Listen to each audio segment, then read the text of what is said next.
Brad Williams, Excel primed. In a new list, sort rounds 3. That'd be rows 1 through 14 and columns 1 through 5.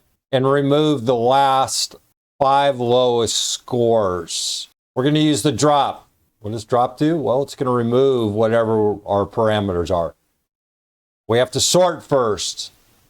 Sort just sorts the content based on our requirements. We have an array within the sort. This is a nesting function. We have B5 to E18, sort index, column index to use for sorting.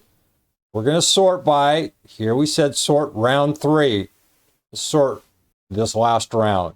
Sort order, -1. That's descending. Is this difficult? No, here it is right here. I went through, I just put sort, took away the drop, and this is what we have. Look at the lowest scores, 1, 2, 3, 4, 5, 72. In our output, the last data should be Rebecca. That's it. Here's the anatomy. Drop, -5. It means we start at the bottom, we work up, we take out the last 5. You put the 5 in here as positive, we take out the top 5. Negative, works accordingly. Read it if you need it. Tear apart this anatomy if you need to. I continue to state, break this stuff down. This is what I mean by breaking it down.